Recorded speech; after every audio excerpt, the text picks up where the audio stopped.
हमारे उद्धारकर्ता और जीवित परमेश्वर प्रभु यीशु मसीह के मधुर नाम में आप सबको एक बार फिर से मैं स्वागत करना चाहूंगा।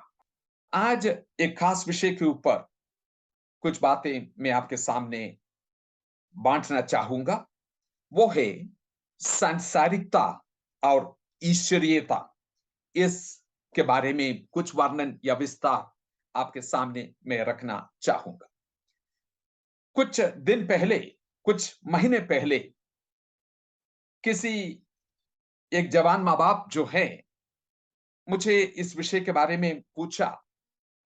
कुछ संघर्षों में से होकर वह परिवार जा रहे हैं। उनकी जवान बच्चे जो टीनेजर्स हैं, उनके वेश, पहनावा, बाल की रंग, कई चीजें जो है उसके बारे में मसीही समाज टिप्पणी कर रहे हैं और चिंता हो रहे हैं।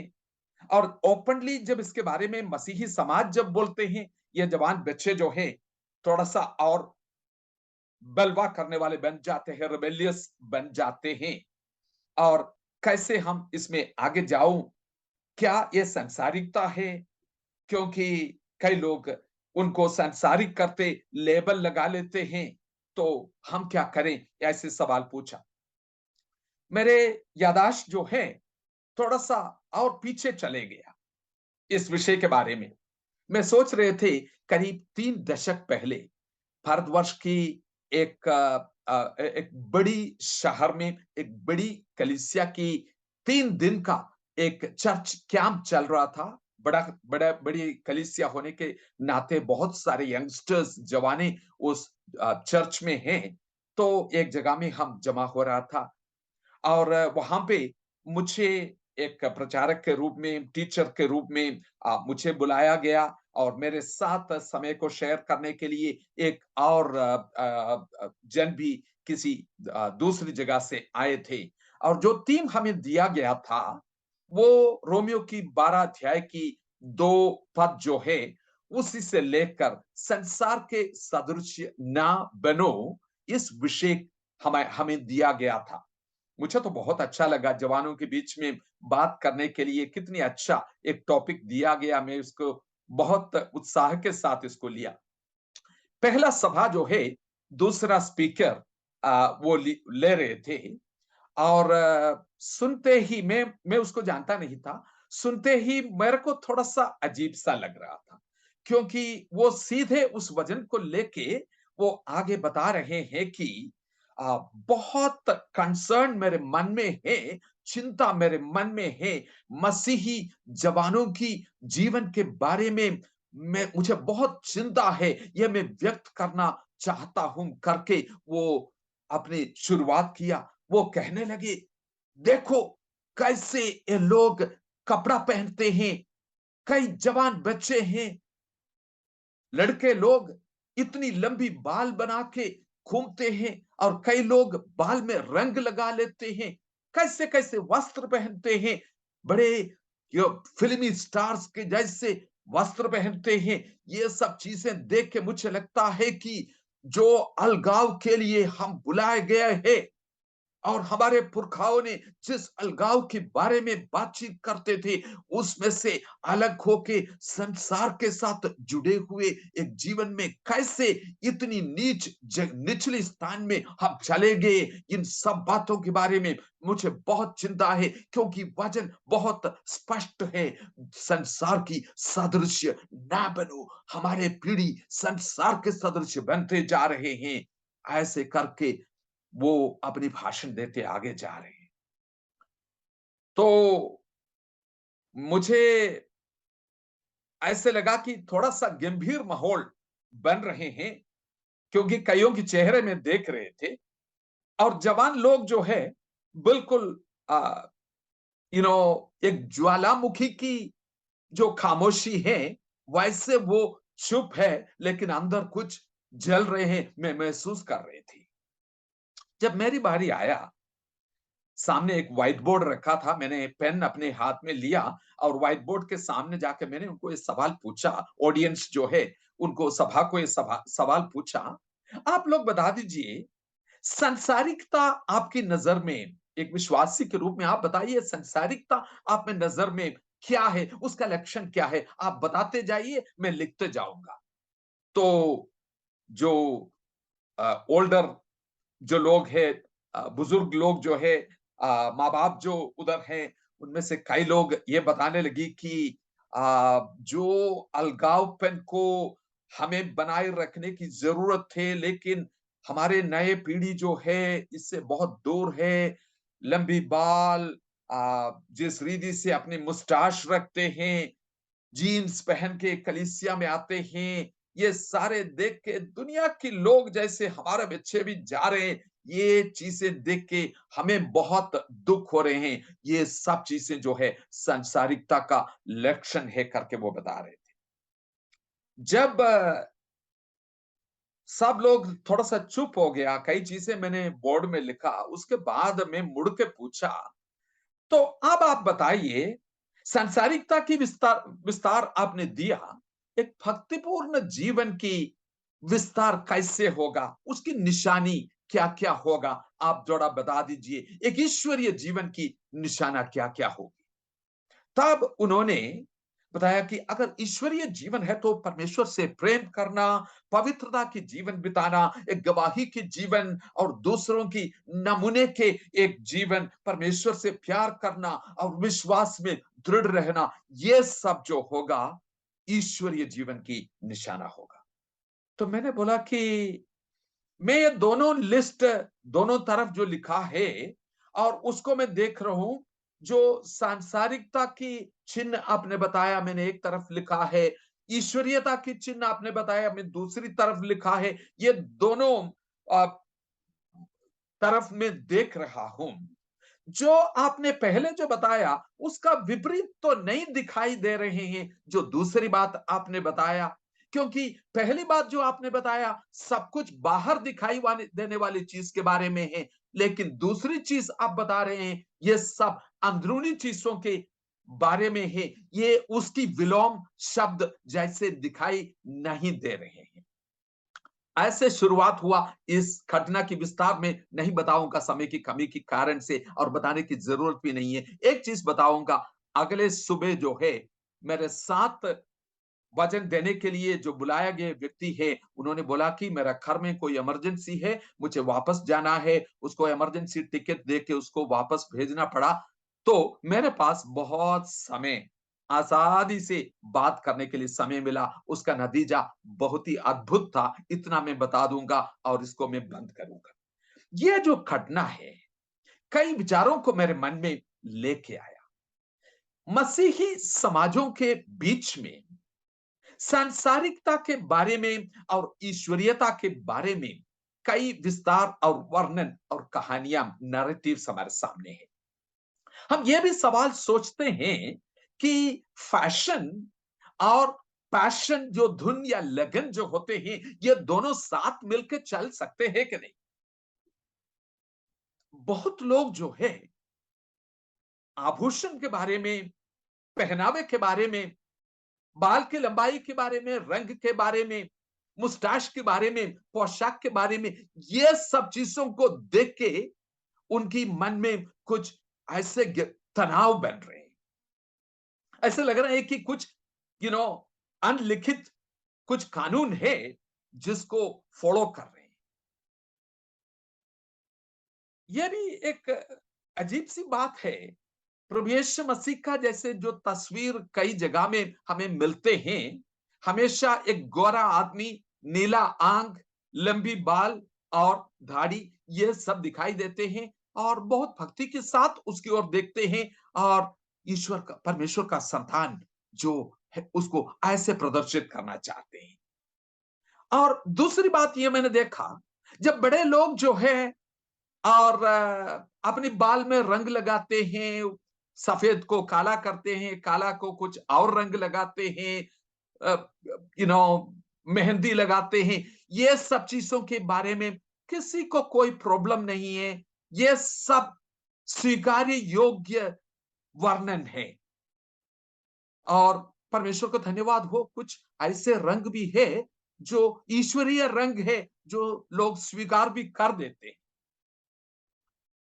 क्या कलीसिया में जीन्स पहन के लोग आ सकते हैं, जवान बच्चे आ सकते हैं, सवालें उठाते हैं, उठते हैं। क्या एक जॉब इंटरव्यू के लिए उसको बुलाया गया तो ऐसे कपड़े पहन के कोई जाएगा? परमेश्वर की उपस्थिति के लिए इनके अंदर डर और भय और भक्ति नहीं है। बहुत सारे मिलियन डॉलर क्वेश्चंस, कई सवाल मन में उठते हैं। अगर इसके समर्थन में मैं बोलेगा तो आप कहेंगे कि आप तो उदारवादी लग रहे हैं। अगर इसके खिलाफ मैं बोलूंगा तो आप बोलेंगे कि आप तो फिर कट्टरपंथी और कानूनवादी लगते हैं। तो इस समय जो है, आप अंदाज लगाते रहिए मैं कहां पर हूं, आपको बाद में पता चलेगा। थोड़ी सी शांति रखिए।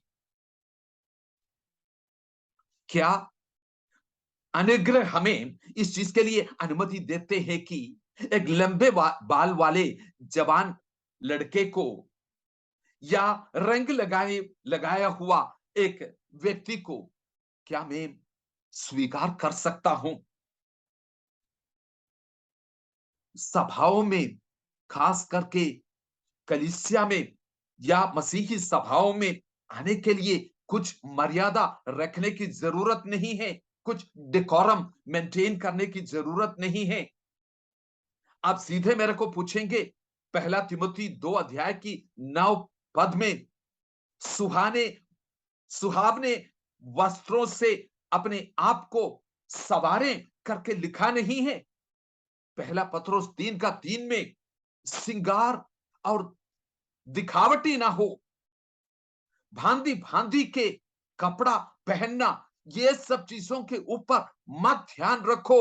अंदरूनी जो स्वभाव, जो चरित्र ईश्वर के सामने मायने रखने वाले हैं, उसी के ऊपर ध्यान दो।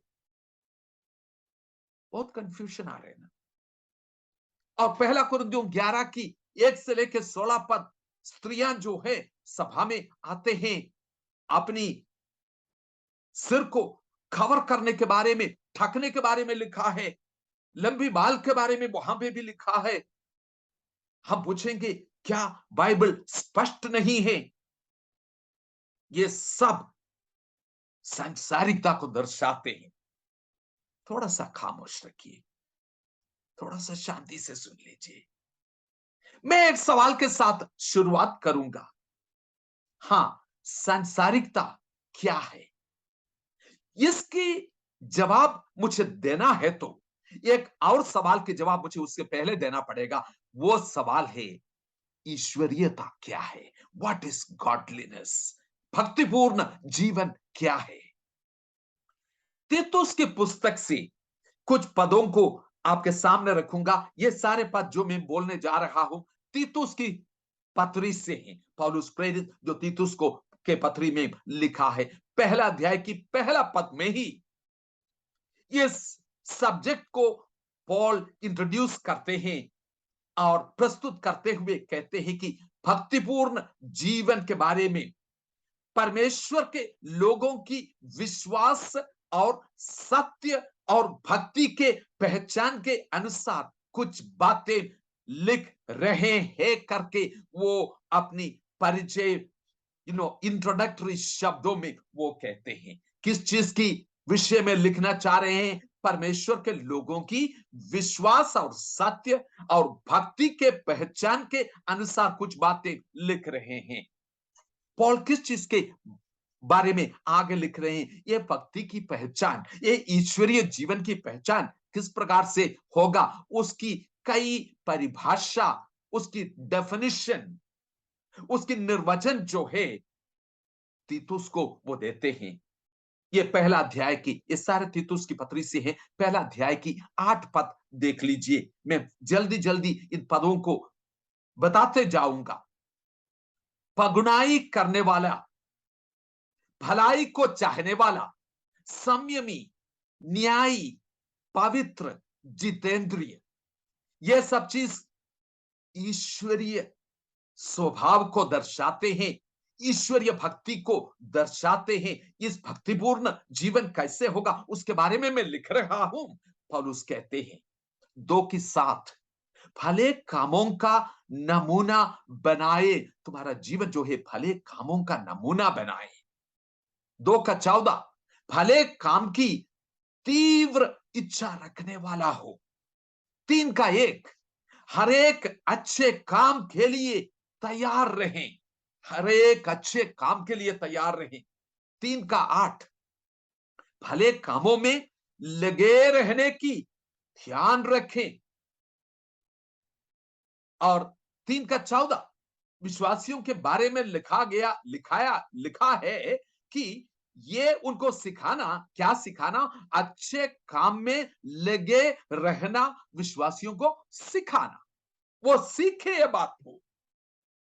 संक्षिप्त में अगर बताया जाए, ये ईश्वरीयता के बारे में तीतुस को क्या लिख रहे हैं पौलुस?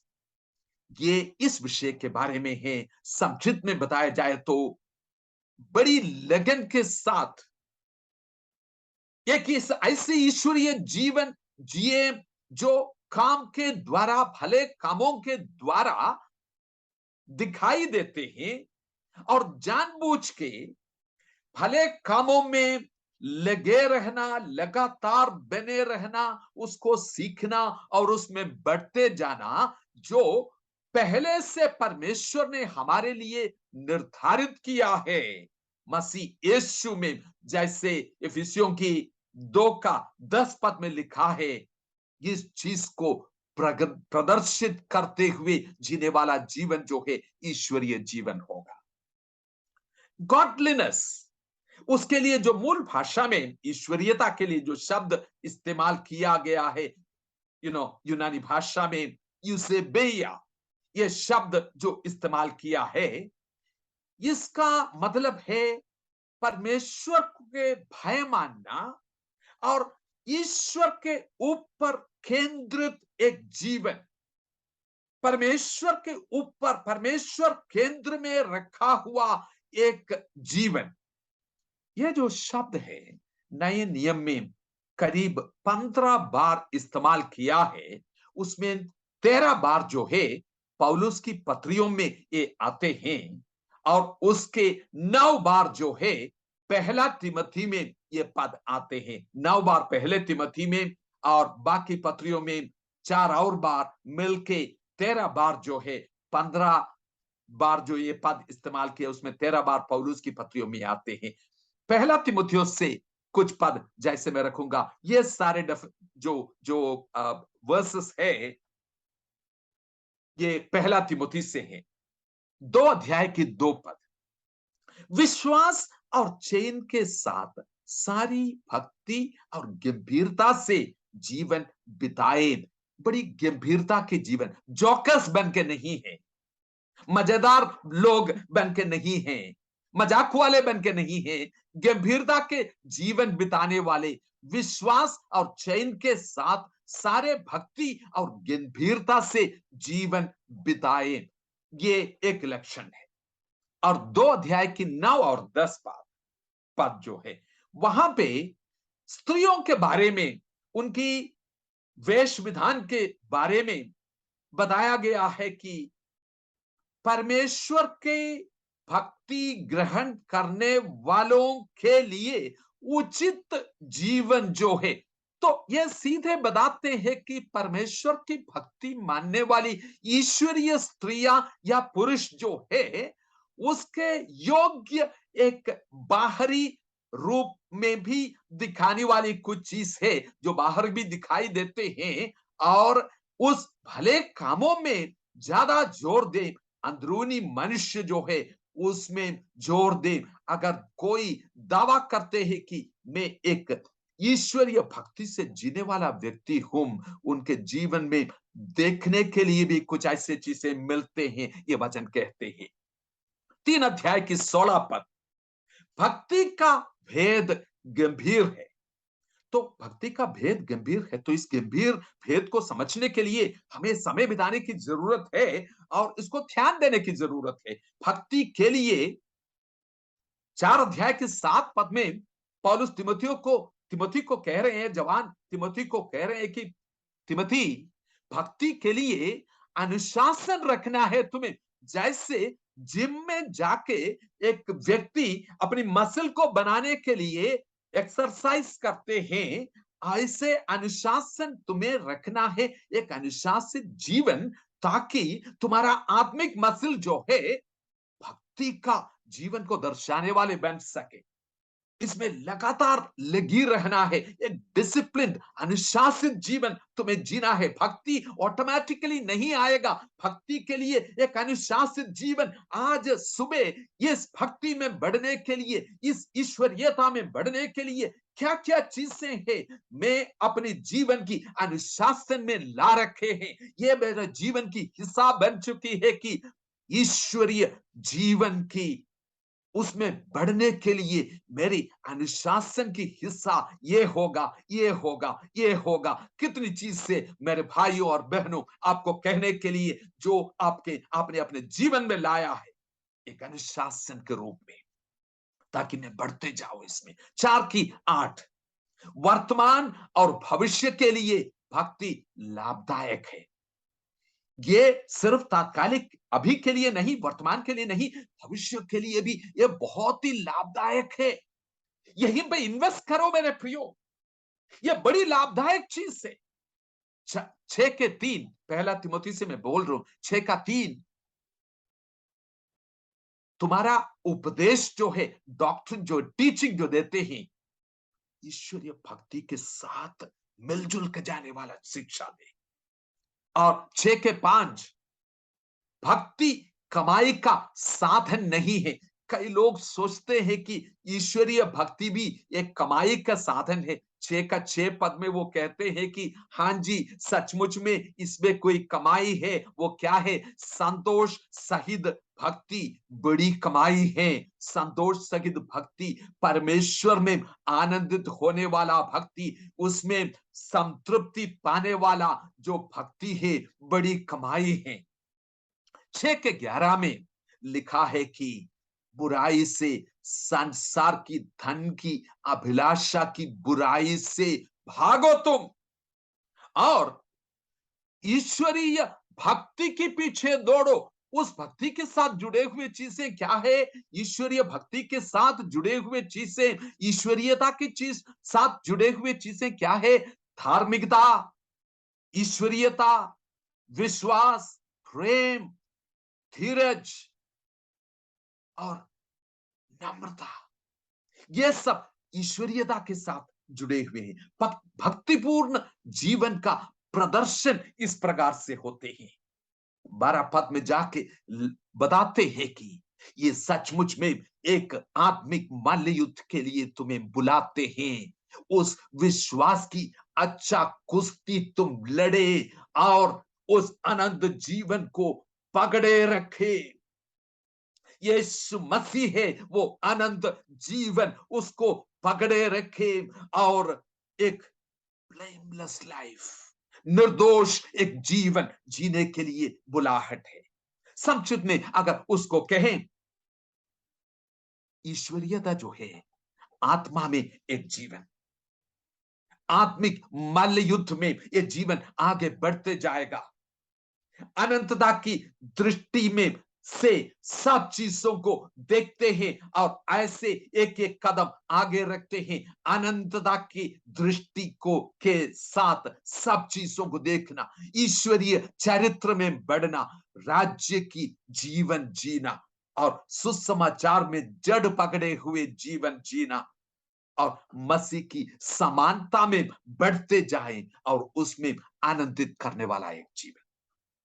कुछ और पदों को दिखा के मैं जल्दी आगे बढ़ूंगा। 2 तिमुथियुस 2 अध्याय की 21 और 22 पद ध्यान से पढ़ लीजिएगा। एक घराने के बारे में वो बताते हैं, अलग अलग किस्म की बर्तन वहां पे होते हैं और कहते हैं कि तुम इस चीज के लिए ध्यान रखना कि जीवन की अभिलाषाओं से भागना और ऐसे एक पवित्र बर्तन, वो क्लीन वेसल, एक पवित्र बर्तन कैसे होगा? जीवन की जवानी की अभिलाषाओं से भागना।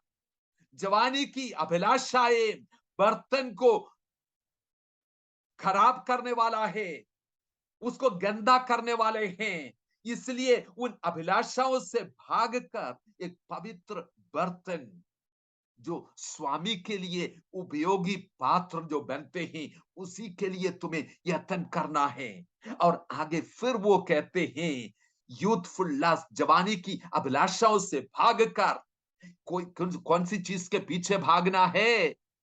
उससे दूर होकर एक ऑपोजिट डायरेक्शन में तुम्हें भागना है। धार्मिकता के, ईश्वरीयता के, विश्वास, प्रेम और शांति के पीछे जब तुम भागते हो, वो भागना ही जवानी के अभिलाषाओं से भागना होगा। इन चीजों के पीछे जब तुम भागते हो, ये जवानी की अभिलाषाओं से भागने के लिए तुम्हें मदद करेगा, क्योंकि तुम उल्टा डायरेक्शन में अभी भाग रहे हैं। पहला तिमोथी 4:12 तिमोथियुस को कहते हैं, तिमोथी, तुम्हारा वचन, चाल चलन, विश्वास, प्रेम, पवित्रता, इन सारी बातों के लिए, विश्वासियों के लिए नमूना बने। मेरे सुनने वाले प्रियो, जवान हो या बुजुर्ग हो, विश्वासियों के लिए एक नमूने के जीवन आप जीते हो। कितने लोग आपके जीवन को देख के, ये चुनौती को देख के कहते हैं कि मैं इसके जैसे जीना चाहता हूं, मैं इसके जैसे जीना चाहता हूं। पुराने नियम में जितने भी भविष्यद्वक्ता थे, बड़े बड़े अच्छे लोग थे, लेकिन उनमें से किसी ने नहीं बोला मेरे पीछे आ जाओ, मेरा अनुकरण करो। लेकिन हमारा प्रभु यीशु मसीह ने बोला मेरा अनुकरण करो। और किसी ने बोला, पौलुस प्रेरित ने बोला, जैसे मैं प्रभु यीशु मसीह की अनुकरण करता हूं, तुम मेरा अनुकरण करो। अनुकरण करने वाला आपका जीवन जो है, दूसरों के सामने एक चुनौती का जीवन होगा मेरे प्रियो। पहला तीमुथियुस 6:10, धन की अभिलाषा जो है हर बुराई का जड़ है, इससे भागना है। क्योंकि इसको चाहते हुए उसके पीछे भागने वाले कई लोग जो है अपने जीवन की नैया को तोड़ चुका है, टूट चुका है, बड़ी हानि उठाया है। दूसरा तीमुथियुस 2:19 देख लीजिए, जो मैं पहले बता रहे, दूसरा तिमोथी 2:19 से देख लीजिए। वहां इस प्रकार से लिखा है, नेव में, तुम्हारे नेव में परमेश्वर ने 2 किस्म की मोहर लगाया है। ध्यान से पढ़ के देख लीजिएगा, क्या मोहर लगाया है नेव में। एक मोहर है जो परमेश्वर के है, परमेश्वर उसको जानते हैं। मतलब एक बड़ी गंभीर रिश्ता परमेश्वर के साथ, मैं उसका हूं, वो मेरा है, परमेश्वर मुझे जानते हैं। और दूसरा मोहर क्या है? प्रभु के नाम को बुलाने वाले सारे जो है, हर किस्म की बुराई से दूर हो जाए। ये भी एक मोहर के रूप में लगाया है। पहली बात, मेरा रिश्ता जो परमेश्वर के साथ, और उस रिश्ते के कारण से प्रभु के नाम को मैं बोल उठाते हैं अपने जीव में, जय मसीह बोलते हैं, जय मसीह की, जय मसीह की बोलना। तो उत्तर भारत में बहुत सारे जय मसीह बोलते हैं, लेकिन जय मसीह बोलने वालों को मैं कहना चाहता हूं, हर बुराई से बच के रहने वाला एक जीवन के लिए तुम्हारी बुलाहट है, तुम्हारा जय मसीह, इसके साथ मिलकर चलना है। ये दोनों मोहर मोहर जो है तुम्हारा जीवन की नेव पर वो लगा रखा है। ये रिश्ता भी और बुराई से भागना भी। इसलिए लिखा है दूसरा तिमोथी 3:12 में, भक्तिपूर्ण जीवन जो प्रभु यीशु मसीह में बिताना चाहते हैं, कई क्लेशों में से, कष्टों में से, सताव में से होकर उनको निकलना पड़ेगा। वो सचमुच में परमेश्वर से प्रेम करने वाले हैं और धार्मिकता के लिए दुख उठाने वाले हैं। वो अलग किए गए लोग हैं। दूसरा कुरिन्थियों 6 की 16 से लेके 7 की 1 पद तक पढ़ के देख लीजिएगा। वहां पर लिखा है कि परमेश्वर कैसे रिश्ता हमारे साथ रखना चाहता है। एक समाज के रूप में परमेश्वर हमारे बीच में रहना चाहते हैं, उनके बीच में वो चलते फिरते रहेंगे, लेकिन वो नहीं है। आगे जाके एक और रिश्ता दिखते हैं। 17 में कहते हैं कि हर बुराई से दूर तुम रहना, हर किस्म की गंदगी से दूर रहना, क्योंकि तुम अलग किए गए लोग हो। वो रहने से क्या होता, ये जो तुम्हारे बीच में चलता फिरता रहता था ना, वो तुम्हारे घर में अभी रहेगा और तुम्हारा पिता वो बनेगा। और वो पिता तुम्हें स्वीकार करेगा, वेलकम करेगा अपने घर में और तुम्हारे संग रहेगा, तुम्हें पुत्र और पुत्रियां कहलाएगा। ऐसे बड़ी वायदा जब हमारे लिए रखा है, हर किस्म की जो गंदगी से दूर होके to perfect holiness in the fear of the lord, परमेश्वर की डरवैये होके अपनी जो पवित्रता जो है उसको सिद्ध करने के लिए बुलाहट है। मेरे प्रियो, बहुत बड़ी बुलाहट हमारे सामने है।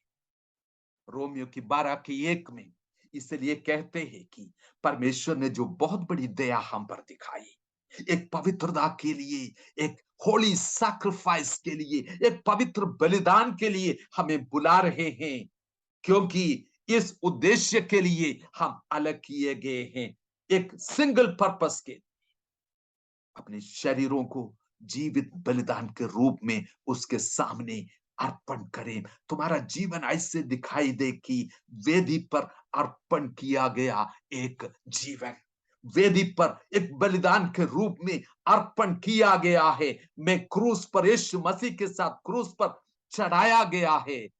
अब मैं नहीं, मसीह मुझ में जीवित है। मैं तो मर चुका, वेदी पर चढ़ाया गया, शरीरों को जीवित बलिदान के रूप में। ये जो बलिदान है परमेश्वर के लिए भावता हुआ है। This is a logical sacrifice, एक आत्मिक बलिदान है, एक आत्मिक आराधना है परमेश्वर के सामने। बहुत सदियों पहले भजन लिखने वाला 12 अध्याय की, भजन 12 की 1 में एक करकराहट की आवाज उठाया, प्रभु जी, ईश्वरीय भक्त जो है, भक्त लोग खत्म होते जा रहे हैं। मेरे प्रियो, अपने विश्वास के लिए बड़ी कुश्ती लड़ने की जरूरत है। परमेश्वर हमें इस चीज के लिए बुला रहे हैं, भक्ति के साथ एक जीवन के लिए परमेश्वर हमें बुला रहे हैं। अगर संक्षिप्त में इसको फिर से बताया जाए, ईश्वरीयता जो है, मुझे ऐसा लगता है वचन के अनुसार एक अंदरूनी मनुष्य के साथ, अंदरूनी जीवन के साथ, हमारे स्वभाव के साथ एक पवित्र जीवन बिताने के लिए समर्पित एक जीवन, धन की अभिलाषाओं से भागने वाला, बुराई से दूर भागने वाला, अपनी स्वयं की जीवन को मार डालते हुए परमेश्वर का भावता हुआ एक जीवन के लिए समर्पित एक जीवन दिखाई देते हैं। एक ऐसे जीवन, परमेश्वर की उद्देश्यों के लिए जीने वाला जीवन, वो जीवन जो है अपनी बोली में, अपने स्वभाव में, अपने व्यवहार में, अपनी पवित्रता में, विश्वास में, प्रेम में, भक्ति में, ये सारी चीजों में इस चीज को दर्शाते हैं कि परमेश्वर के उद्देश्यों के लिए मैं जी रहा हूं। उनके चुनाव जो है, चुनाव जो चीज वो चुनते हैं, वो ईश्वरीय मूल्यों को दर्शाते हैं। उनके लिए एकमात्र उद्देश्य है, मेरे लिए जीना मसीह, मरना लाभ। एक सिंगल माइंडेड लाइफ, अपने जीवनों को प्रभु यीशु मसीह के लिए और उसके कारण के लिए निछावर करने के लिए समर्पित एक जीवन। अगर ईश्वरीयता की एक झलक आपको दिखाई दिया, फिर हम आगे जाके सांसारिकता के बारे में बात कर सकते हैं। सांसारिकता क्या है? बहुत जल्दी इसकी स्वभाव को समझने के लिए 3 खास जगहों में जाके आपको मैं बताना चाहूंगा, ध्यान से सुनिएगा। पहला हिस्सा है इफिसियों की पुस्तक 2 अध्याय, उसका 1 से लेके 3 पद तक पढ़ के देख लीजिएगा, सामने रख के पढ़ के देख लीजिएगा। ये सांसारिक जीवन को दर्शाते हैं। ये जीवन कौन सी है? ये कई और किसी और का अनुभव नहीं है। प्रभु यीशु मसीह में आने से पहले आपके जीवन किस प्रकार से थे, वो जीवन जो है सांसारिकता को दर्शाने वाले जीवन थे। इफिसियों 2 का 1 से लेकर 3 पद। और लिखा है कि तुम तो पापों में मरे हुए थे, अपने पापों में मरे हुए थे। और कैसे तुम चाल चलते थे? 3 बात वो खास कहते हैं, जो संसार के तौर तरीके हैं उसके अनुसार चलते थे। क्या संसार की तौर तरीके से अनुसार उनकी मूल्यों को लेके आज भी चलते हैं मसीह में आने के बाद? अगर संसार की तौर तरीका आज भी जीवन में है तो वो संसारिकता है।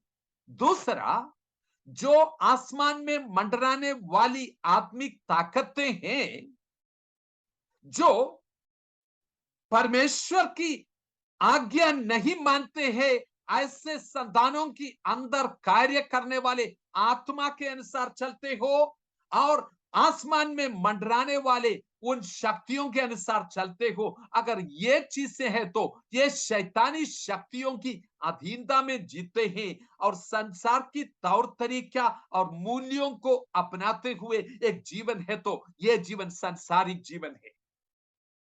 और कहते हैं कि शरीर की अभिलाषाओं में अपने आप को डुबाते हुए, अपनी मन में, स्वभाव में एक किस्म के परमेश्वर की क्रोध की संतान बन जो जीते थे, वो सांसारिकता की जीवन है।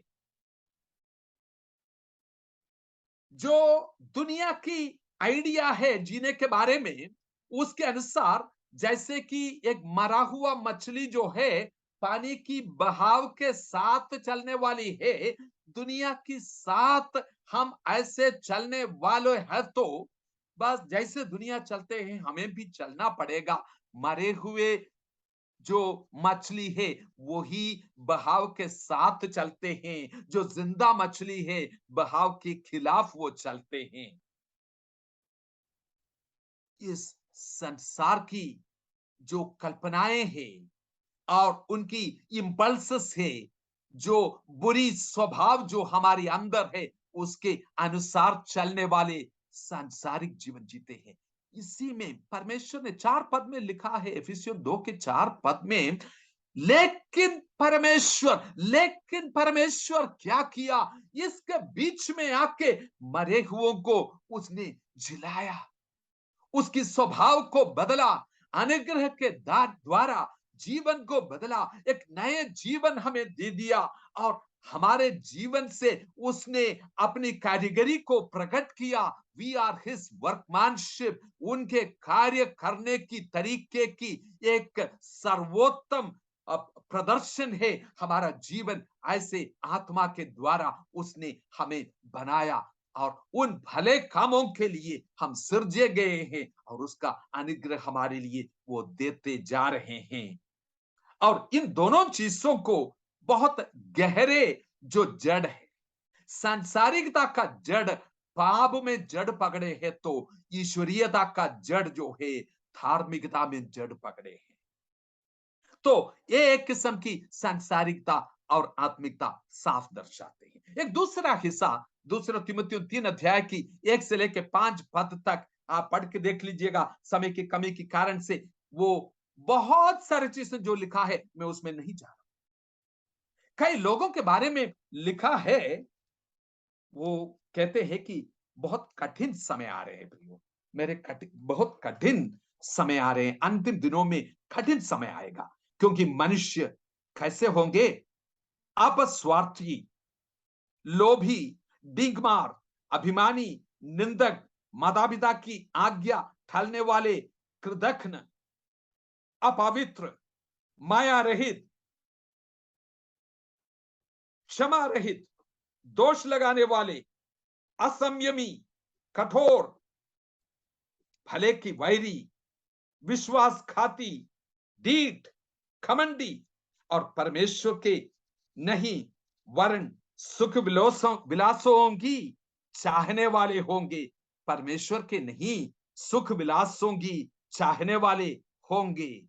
वे अब भक्ति का वेश तो धरेंगे, उसकी भक्ति को ना मानेंगे। ऐसे लोग, दिस इज वर्ल्डलीनेस, यह सांसारिकता का वर्णन है। ईश्वरीयता का एक भेष तो धारण करते हैं, लेकिन उसकी सामर्थ उनके अंदर दिखाई नहीं देता। ईश्वर को खुश करने वाले नहीं, सुख विलासों के पीछे भागने वाले वो बन जाते हैं।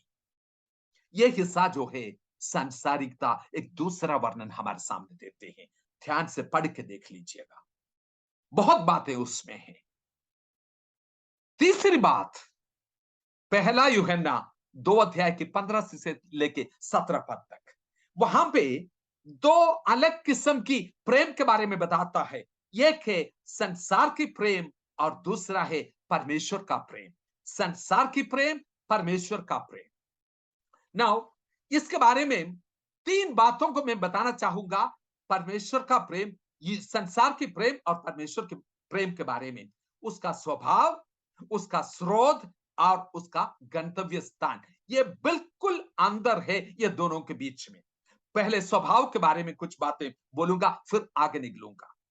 यह सवाल पूछना है, कौन सी प्रेम मुझे थका देते हैं, कौन से प्रेम मुझे चलाते हैं। जो प्रेम हमें चलाते हैं, थका देते हैं, हम उसी की आराधना करेंगे मेरे प्रियो, वही हमारा मूर्त बन जाएंगे। संसार की प्रेम, धन के लोभ, सेक्स, पावर, पोजीशन, जो पदवी है, औहदे है, इन चीजों को हासिल करने के लिए भागने वाले जो है, वो उनके लिए मूर्त बन जाएंगे। ये यहां तक परमेश्वर से ज्यादा सेवकाई को प्रेम करने वाले, उसके पीछे दौड़ने वाले जो है, ये सेवकाई भी तुम्हारे लिए एक मूर्त बन सकते हैं। यूहन्ना जो है, ये बड़ी अंदर इन दोनों के बीच में दिखाना चाहते हैं। संसार से प्रेम ना रखो। आप पूछेंगे, परमेश्वर ने संसार से इतना बड़ा प्रेम किया, हम क्यों प्रेम नहीं रखे। संसार जो शब्द यहां पे इस्तेमाल किया है, ये लोगों के झुंड के बारे में नहीं है। भौगोलिक ताकतें जो परमेश्वर के खिलाफ कार्य करते हैं, इस संसार के जो तौर तरीके हैं, जो कानूने हैं और जो विचारधाराएं हैं, जिसके द्वारा भौगोलिक ताकतें जो परमेश्वर के खिलाफ है, उसको संसार कहते हैं। उसके साथ दोस्ती मत रखो। परमेश्वर के बैर में चलने वाले के साथ, उसके खिलाफ काम करने वाले ताकतों के साथ आप प्रेम रखेंगे तो आप सोचेंगे बच जाएंगे, लेकिन साफ इस बात को जानो कि आप कहां है, दुश्मन के झुंड में मिल गए हैं। इस संसार के चीजों पर, इस संसार जो बड़ी चीज मानते हैं, उसके ऊपर अपनी अभिलाषाओं को मत रखें। प्रभु के प्यार और लगन के लिए ये सारी चीजें दुश्मन है मेरे प्रियो। अपनी पहचान के लिए, महिमा के लिए, संतृप्ति के लिए प्रभु के बिना और कोई माध्यम से वादा करते हैं तो उसको दुश्मन समझ लो। Money, sex, power, position, title, ये सारे चीजों जो है, जो परमेश्वर के खिलाफ है, पहचाने उनमें से कौन सी चीज की प्रभाव आपका जीवन में है, उसको पहचाने और उसको नाम दे के पुकारे और कह दे, ये परमेश्वर के दुश्मन है, इसके साथ मेरा समझौता नहीं है। आपकी ऊर्जा किस डायरेक्शन में जा रही है, आपके आनंद के लिए स्रोत क्या है, कैसे चुनाव आप अपने जीवन में ले रहे हैं मेरे प्रियो, कौन सी सपने के पीछे आप भाग रहे हैं। परमेश्वर के प्रेम और संसार के प्रेम, ये दोनों प्रेम जो है साथ नहीं चल सकते हैं, क्योंकि एक दूसरे के खिलाफ है। कबीर की दोहे कहते हैं ना, जब मैं था तो गुरु नहीं, जब गुरु है हम नहीं। प्रेम गली आदि सांगरी तामे दो न समाही, ये दोनों मिलकर चल नहीं सकते हैं। उन स्वर्गीय वस्तुओं की खोजी रहे, उस पर अपनी मन रखे।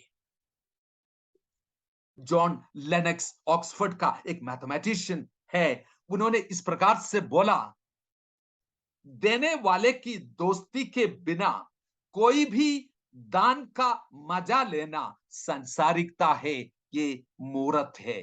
क्या बोला? देने वाले की दोस्ती के बिना कोई भी दान का मजा लेना सांसारिकता है या मूर्त है।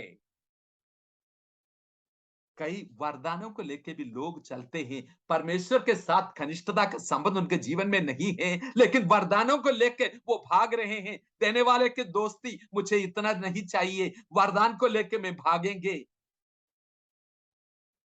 प्रभु तुम्हारे जीवन में सर्वोत्तम बने। परमेश्वर की आज्ञा यह है कि संपूर्ण रीति से, तन और मन और प्राण से, शक्ति से उससे प्रेम करें। Ultimate allegiance to God alone. संसार की प्रेम जो है, परमेश्वर के राज्य की मूल्य के खिलाफ जाने के लिए आपको थका देंगे। वो स्वयं को खुश करने वाले हैं, लेकिन हमारा जो विचार, ये विचार नहीं है।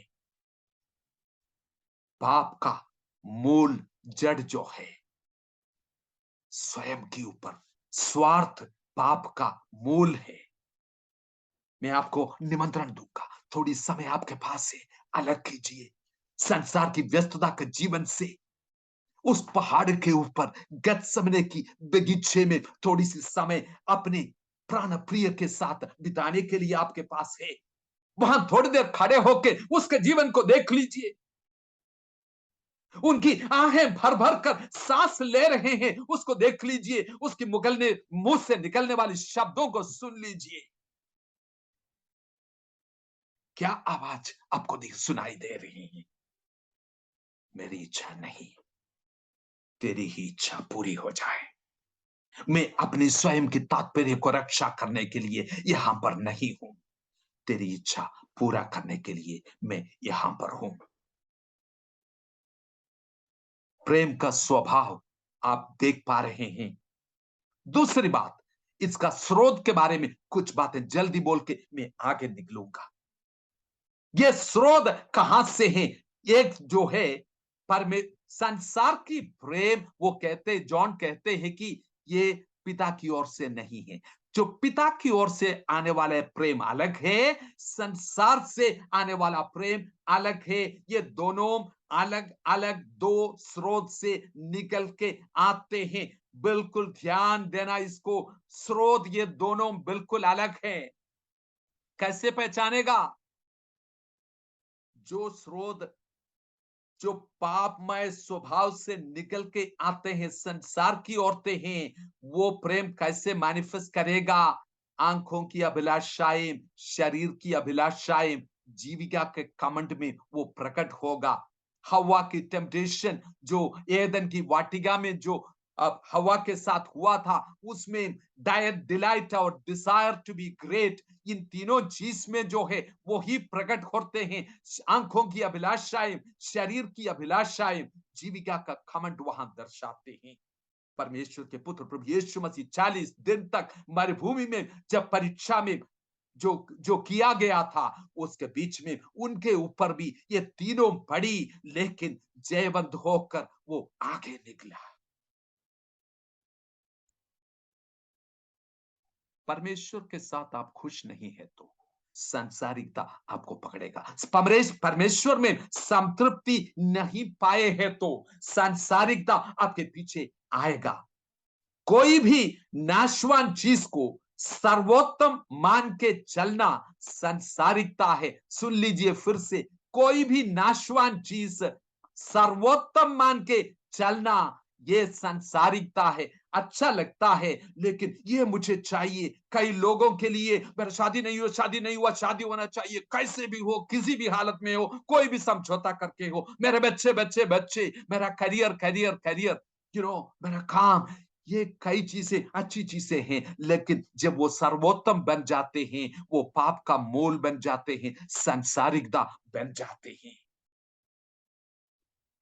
कोई ऐसी चीज है आपके जीवन में जो अपना आप अपने पास रखना चाहते हैं, करीबी में रखना चाहते हैं, लेकिन परमेश्वर के साथ घनिष्ठता के लिए वो रुकावट बन रहे हैं। ऐसे कोई चीज है, सांसारिकता है। वो तात्कालिक सुख विलास जब जीवन के ऊपर कब्जा करते हैं, ताकि हृदय परमेश्वर की दिया हुआ सीमा में नहीं रहता, यह भी संसारिकता है। फिर से मैं बताऊं, तात्कालिक सुख विलास जब जीवन के ऊपर कब्जा करते हैं, ताकि हृदय परमेश्वर की दिया हुआ सीमा में नहीं रहता, उस सीमा को पार करके बाहर जाके कुछ चखना चाहते हैं, ये भी संसारिकता है। भौतिक चीजें, तरक्की, इन चीजों को कई लोग उनके पीछे भागते हैं, ये संसारिकता है। लेकिन ईश्वरीयता वो जॉन बताते हैं 2 अध्याय की 15 से 17 पद पढ़ के देख लीजिएगा। वो कहते हैं कि जो प्रेम परमेश्वर की ओर से है वो क्या करते हैं, उसके अंदर परमेश्वर के लिए चाहते हैं, ईश्वर के लिए मनुष्य जो करते हैं वो धर्म है। सच्ची भक्ति यह है कि परमेश्वर ने जो हमारे लिए किया है उसमें मनुष्य आनंदित होते हैं, मगन होते हैं और परमेश्वर के समान एक दूसरे से प्रेम करना वो चाहते हैं। इसके लिए प्रार्थना करें, मुझे वो स्वभाव दे परमेश्वर, ये स्वभाव जो ईश्वरीय भक्ति की स्वभाव, और ये स्रोत जो तेरी ओर से है वो प्रेम मुझे दे परमेश्वर। ये प्रेम का गंतव्य स्थान भी बिल्कुल अलग है। 16 पद में यहां ये लिखा है, two results of this love, इस प्रेम का 2 परिणाम। संसार की प्रेम का परिणाम क्या है? संसार खत्म होते जा रहे हैं, बहते निकल जा रहे हैं, उसकी अभिलाषाएं भी उसके साथ खत्म हो जाएगा। लेकिन जो परमेश्वर की इच्छा को पूरा करने वाला है, ईश्वरीय भक्ति में जीने वाला है, वो अनंत काल तक रहेगा। अदृश्य दुनिया की वास्तविकता को पहचाने मेरे प्रियो, अदृश्य दुनिया की वास्तविकता। दूसरा कोरिन्थियों 4 की 17 से लेके 19 पद तक जब पढ़ते हैं, देखी चीजें तात्कालिक है, अनदेखी चीजें अवधि है। इन अनदेखी चीज की चाहत हमारे जीवन के ऊपर ऐसे कब्जा करें ताकि जीवन की चमकीले चीजें जो देखी है, उन चमकीले चीजों के लिए हमारी आंखें अंधा बन जाए मेरे। जो मनुष्य परमेश्वर की इच्छा को पूरा करते हैं वो अनंत काल तक रहेगा। उनकी परिणाम, उनकी गंतव्य स्थान ये है, मसीह की समानता में बनना, उसके संग रहना और उसके अनुकूल अपने जीवन जीना, एक नई अफेक्शंस उनके जीवन में आ जाना। क्या परमेश्वर से प्यार करते हो? बहुत जल्दी से मैं इसको खत्म करना चाहूंगा। मत्ती की इंजील 23 अध्याय में आ जाइए, उसके 23 और 24 पद को पढ़ लीजिए। फरीसियों के ऊपर प्रभु यीशु मसीह हाय हाय करके बोल रहे हैं। किस चीज के लिए? वो कहते हैं कि तुम चींटी को जानकर निकाल देते हैं और ऊंट को निगल देते हैं। कुछ निकाल देते हैं, कुछ निगल देते हैं। क्या चीज से? चींटी को निकाल देते हैं और ऊंट को निगल देते हैं। कौन सी चीज बड़ी है जो आसानी से पहचान कर सकते थे? वजनीले चीज कौन सी है? ऊंट तो बहुत बड़ी थी। वो कहते हैं कि परमेश्वर की वचन की जो वचन जो है, उसकी भारी चीजें जो है उसको तुम नजरअंदाज कर रहे हैं मेरे प्रियो। जो चीजें हमने देखी, इसकी नजर में मैं आपसे पूछना चाहता हूं, आपस में किस विषय के बारे में तुम्हें चर्चा करना चाहिए? किसी की बाल की लंबाई और उसके रंग और वस्त्र पोशाक के बारे में हम वर्णन करते रहे, उसी के बारे में बातचीत करते रहे? यही है सांसारिकता और ईश्वरीयता के बीच में सवाल करने वाली बड़ी सवालें, यही है मेरे प्रियो। क्या यही परमेश्वर के राज्य को रोक रहे हैं? क्या यही चेलों का जीवन का जो जो निशान है? मुझे पता है कि कई जवान जो है मेरे लिए ताली बजा रहे हैं इस समय। बोलो अंकल, और बोलो। रुको रुको रुको, मैं आपसे कुछ सीधे सवाल पूछना चाहता हूं मेरे जवान भाई बहन। जब आपकी बाल की लंबाई और रंग के बारे में और आपके कपड़ा कौन सी ब्रांड है, इसके बारे में मुझे ज्यादा चिंता नहीं है, लेकिन एक बात के लिए मेरी चिंता है, क्या ईश्वरीयता में आप बढ़ते जा रहे हो? आपके जीवन की झलक यही है? लगन के साथ प्रभु यीशु मसीह से आप प्यार करते हो? यीशु जो प्यार करते हैं उन चीजों को आप दिल से प्यार करते हो? उसके लिए सब कुछ निछावर करने के लिए आप तैयार होते हो। परमेश्वर के साथ, वचन के साथ आप डेली समय बिताते हो। प्यासा हिरन वैसे पानी के लिए तड़पते हैं, आपके अंदर एक धड़कन हो रहे हैं। अगर नहीं है तो एक जवाबदेही है तुम्हारे पास, जवाब देना पड़ेगा। फैशन को लेकर चलना कूल कहते हैं, लेकिन वो फैशन जो है परमेश्वर के लगन के साथ रुकावट ला रहे हैं। जो शारीरिक पोशाक, जो बाहरी रीति से पोशाक तुम पहनते हो, मैं एक सवाल पूछूंगा।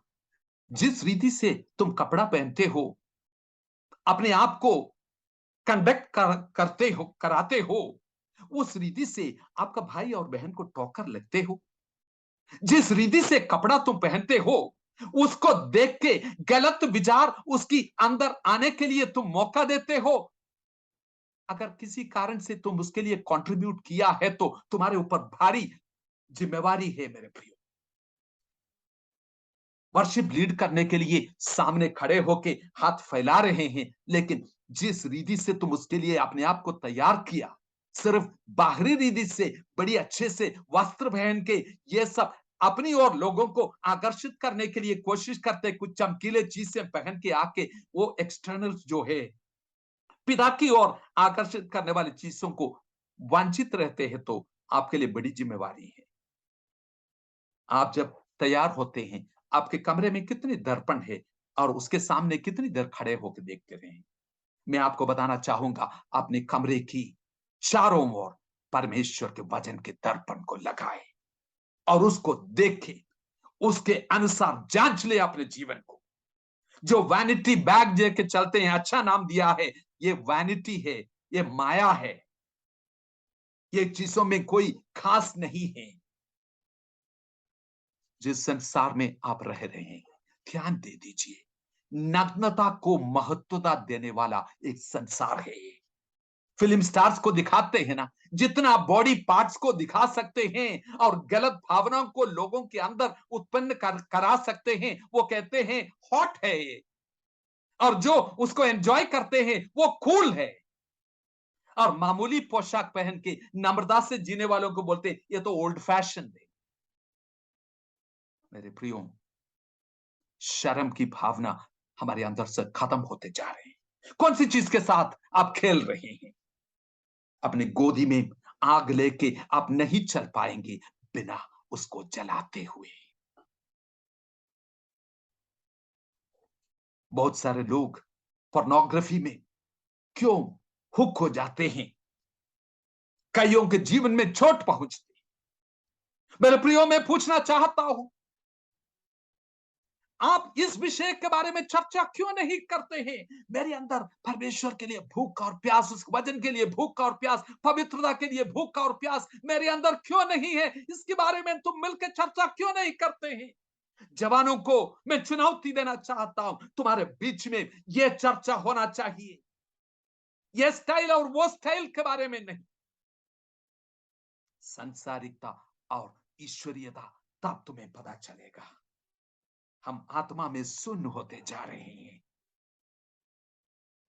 किस चीज के पीछे आप दौड़ रहे हैं?